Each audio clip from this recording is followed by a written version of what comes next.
আমরা আমাদের ধর্ম হিন্দুরাও তৈরি করেছে, তেমনি মুসলিমরা ইতিহাস সেই জন্যই বলে মোগল জামানা। উন্নয়নের সংকল্প নিয়ে তৃণমূল সরকার পাড়ায় পাড়ায় যে প্রচার করছে, সেখানে দাঁড়িয়ে জেইউপি পার্টির কতটা চ্যালেঞ্জের মুখে পড়তে হবে?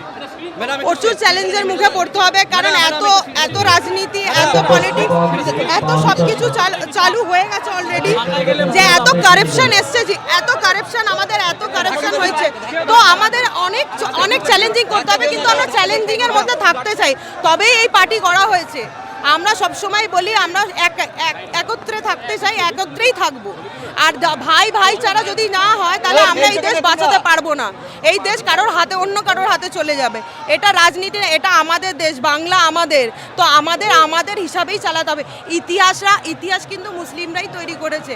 যেমনি আমরা আমাদের ধর্ম হিন্দুরাও তৈরি করেছে, তেমনি মুসলিমরা ইতিহাস সেই জন্যই বলে মোগল জামানা। তো সেই জন্যে আমরা সবাইকে নিয়ে বাঁচতে চাই।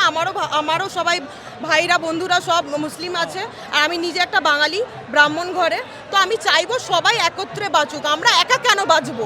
আমরা চাই সবাইকে নিয়ে বাঁচতে, সেই জন্যেই সংগঠন করা।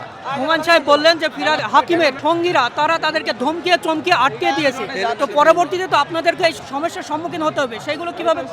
নিশ্চয়ই আমি চেষ্টা করব সেই জায়গায়। আমি তো এমন কিছু কাজ করিনি। আমি একটা দল তৈরিতে, সেই জায়গাতে এসে একটা সংগঠনে, যখন তৃণমূল তৈরি হয়েছিল তখন ববি হাকিম দাদাও ছিল না। তারপরেও তাকে নিয়ে আসা হয়েছে। তো তাকে যখন জায়গা দিচ্ছে, তখন আমি যখন একটা নতুন দল যখন চাচা তৈরি করেছে, হুমায়ুন চাচু, তাহলে আমি কেন থাকতে পারি না? এটা কোন জায়গাতে নিয়ম আছে? এত বড় মাহফিলে প্রায় লক্ষ লক্ষ মানুষ আছে, সেখানে দাঁড়িয়ে হুমায়ুন কবির সাহেব আপনাকে একজন লড়াকু নেত্রী হিসাবে তার আগামী ইলেকশন নির্বাচিত প্রার্থী করেছে, সেই অনুভূতিটা কেমন? খুবই, সেটা প্রকাশ করা যাবে না। আমার ফ্যামিলি এখনো এখানে এসে পৌঁছায়নি।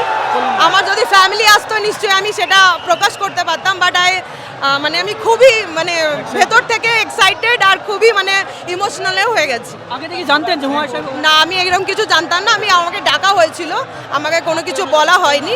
জাস্ট অ্যানাউন্সমেন্ট হয়েছে। তো আপনারা যখন জানতে পেরেছে, আমিও তখনই জানতে পেরেছি। আমরা কথা বললাম নিশা চ্যাটার্জির সঙ্গে।